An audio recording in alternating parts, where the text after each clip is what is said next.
What's going on, world? If you're interested in more exclusive content, feel free to click my links below. Check out my Patreon channel, inquire about my astrology classes, and check out my book, Astrology of the Matrix.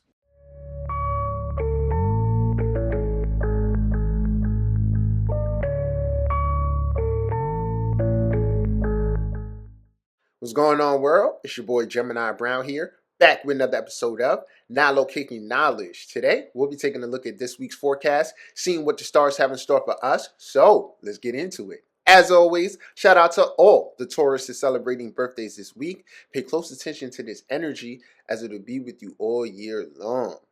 All right, so let's get into it. This week, very interesting week. I want to first start with all the energy that's in Pisces right now, because this is pretty significant. And we're all observers of the star. We're all privy to how it feels and all of that. So weeks ago, when the sun was in Pisces, we had a similar type of feel, okay? Because Jupiter and Neptune are here, adding to the expansion of this energy in general.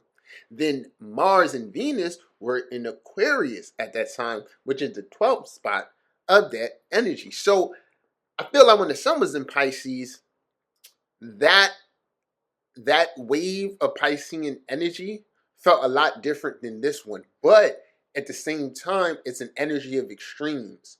So whenever you get this wave of Piscean energy, it truly leads to a couple of things. Deep introspection, right?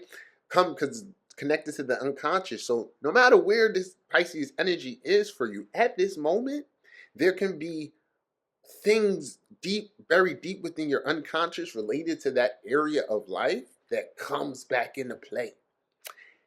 Now with Venus and Mars here, it is adding a layer of passion to clean out our closet. And for me in my meditations, the concept of the closet, or this Pisces energy representing, the unconscious or repression, that's how it's coming to me. So there's a need to get in there, man. Get in there, see what needs to be dealt with. Okay, it might surprise you. So what is this ultimate? The next part of the Pisces energy is that it leads to compassion. So within drumming up those old things and being mindful of those wounds or how you're feeling, it can lead you to having a sense of deep compassion for yourself, which therefore in other realms is going to lead to having a deep compassion for others. So with this amount of energy there, those feelings are inevitable, right? It's just a matter of surrendering to the process. One of the ways in which we can be surrendering to the process is through dissolving of the ego, which in a very practical sense, y'all, translates to being honest. Like, I was wrong. And this is leading back to this Pisces, because we can be chasing mirages, ideals, and the Jupiter Neptune conjunction was like, hey man, don't put everything into one direction, or it can't just be seen in that one way. Aim bigger, look wider. Okay, so with where we are now, there's a need to kind of say, damn, I was wrong about that. Like, I really may have placed important meaning or set this as an ideal and I didn't know. Okay, so it can be because you were caught up in your ego. It can be because you were just naive to it, which leads me to another layer for like Pisces and really spiritually inclined people. There is a certain layer naturally, if you are this way, there's a certain layer of naiveness that comes with it. The want to see the good in others and not acknowledge the reality. But where we are, like I said, the polarity point is Virgo. So it's like, okay, within all of this, within the overview, we're actually can see the details of things that we've missed and we've overlooked, right? So I say all that to say this. Get real with yourself and surrender. It's going to lead to this next theme, and you're going to have the support to. It leads us to Mercury. We're going into a very, very, very interesting Mercury time period here. Mercury will be going retrograde early May, around the 10th. So this week it's hitting the shadow. It will be retrograding between Gemini and Taurus, which is going to be powerful, right? Wow. Also, why is this powerful? Because the North Node is here in Taurus. Because Pluto is there, and Pluto's going retrograde. So what's going to happen is Mercury is going to be in conversation with all these energies. But the first one it's in conversation with is Saturn. And the best thing I can tell you, people, is with this aspect, and I'm always, like I tell my students, I really learn through the transits. Because as I'm recording, okay, Mercury squaring Saturn for everyone. Mercury rules my chart. How do I feel? Okay, Mercury squared it once. And then, if you live long enough, you accumulate the data. So I know that when, at this point in my journey, when Mercury squares Saturn, and this goes for all of us too, you should be able to see what you haven't seen before. It's a reality check, okay?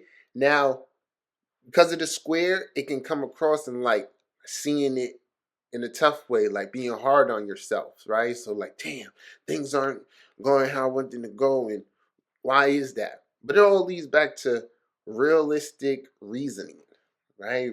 So with this check-in with Saturn, if you're able to take, like, along with that Pisces influence, see what you haven't seen before, you can make major progress here. But the key is to not feel sorry for yourself. Um, try to win any intellectual arguments, because especially with Mercury going to touch Pluto, there can be a tendency to want to uh, engage in intellectual tussles or arguments. Issues in that area can just reside from being stubborn and all of that. But taking a step back and not being a bull can allow you to learn a little bit more. Okay, so really interesting time. How I see how this connecting is, this can be a profound time for deep emotional release via communication. Get it off your chest, man. That's I don't know. You're talking to a communicator here, so that's my advice. All right. So Mercury, like I said, squaring Saturn, then gonna go ahead, uh, connect with the North Node, via conjunction, and then eventually trine Pluto before it heads into Gemini. And the reason that this is significant is because the ideas that we have now, like I said, checking with Saturn is like, what have I been doing wrong, or what's missing, okay? And within making the necessary adjustments, the North Node is like, do something that makes you uncomfortable. So, just to theme it for Taurus, it could be something financially. It could be something that maybe morally, you never were into or aligned with. But it's going to require you do something with the energy towards to gather that momentum. And this could just all around be letting go of something Taurian, right? So a physical need, something connected to the senses and all of that, right? So then on top of that, we're in the waning phase of the moon cycle, which is about kind of repelling away what doesn't work. So also take this week with some deep reflection, okay? And Pluto, like I said, by the end of the week, Pluto will be going retrograde, where this is going to take us through the summer into like October. Now, interesting thing here is Pluto spends like half the year retrograde. So many of us have it retrograde natally, which I believe bodes well for the transit. So it being retrograde is seeing this come take an internal approach towards reconnecting with our power. It'll be very, very powerful. Now, whatever area of life this is, now keep in mind, Pluto's at 28 degrees. So it's these are degrees in which the planets can really give some way, right? So you can come into some power. You could really level up in a sense. But what I foresee is going to be connected towards like asking or demanding in a sense. Like so rather than demand from others, whatever it is that you want or that you're trying to attract, you gotta like embody it.